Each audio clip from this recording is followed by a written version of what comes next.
नमस्कार मित्रांनो, स्वागत आहे तुमचं आत्ताच्या ब्रेकिंग न्यूजमध्ये. मित्रांनो, नाशिक फाटा ते राजगुरुनगर एलिव्हेटेड कॉरिडॉरच्या कामाला आता वेग येणार असून येत्या 15 दिवसांमध्ये निविदा प्रक्रिया मार्गी लावण्यात येणार आहे. त्यानंतर तातडीनं प्रत्यक्ष कामाला सुरुवात होईल अशी माहिती खासदार डॉक्टर अमोल कोल्हे यांनी दिली. केंद्रीय रस्ते वाहतूक आणि महामार्ग मंत्री नितीन गडकरी यांनी संबंधित अधिकाऱ्यांना निविदा प्रक्रिया तातडीनं पूर्ण करण्याच्या सूचना केल्याचंही त्यांनी सांगितलं. डॉक्टर कोल्हे यांनी राजधानी दिल्ली येथे केंद्रीय मंत्री नितीन गडकरी यांची भेट घेऊन शिरूर लोकसभा मतदारसंघातील रस्ते आणि दळणवळणाशी संबंधित विविध प्रश्नांवरती चर्चा केली. यावेळी नाशिक फाटा ते राजगुरुनगर उन्नत मार्गाच्या कामाला गती देण्याची मागणी त्यांनी केली. त्याला गडकरी यांनी सकारात्मक प्रतिसाद दिल्याचंही डॉक्टर कोल्हे यांनी सांगितलं.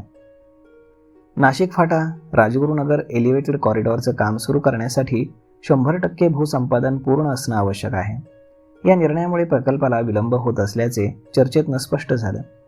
प्रकल्पासाठी आवश्यक असलेले सुमारे 10 हेक्टर जमिनीपैकी PMRDA क्षेत्रातील 6.91 हेक्टर जमिनीच्या भूसंपादनासाठी निधी उपलब्ध झालेला आहे.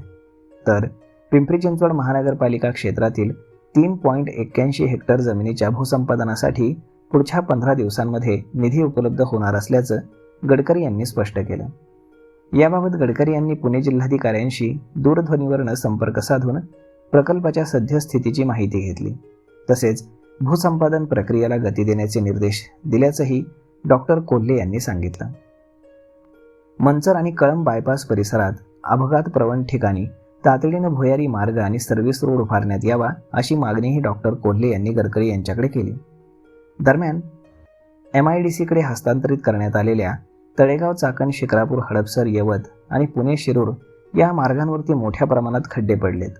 त्यामुळे या मार्गावरनं प्रवास करणाऱ्या नागरिकांना वाहतूक कोंडीसोबतच मनस्ताप आणि आरोग्याच्या समस्यांनाही सामोरं जावं लागत असल्याची बाब डॉक्टर कोल्हे यांनी गडकरी यांच्या निदर्शनास आणून दिली. यावरती गडकरी यांनी MIDCचे व्यवस्थापकीय संचालक दीक्षित यांना संबंधित रस्त्यांच्या दुरुस्तीच्या कामांना प्राधान्य देण्याच्या सूचना केल्याचंही डॉक्टर कोल्हे यांनी सांगितलं. तर मग मित्रांनो, अशा पद्धतीनं नाशिक फाटा ते राजगुरुनगर एलिव्हेटेड कॉरिडॉर हा लवकरच सुरू होणार आहे.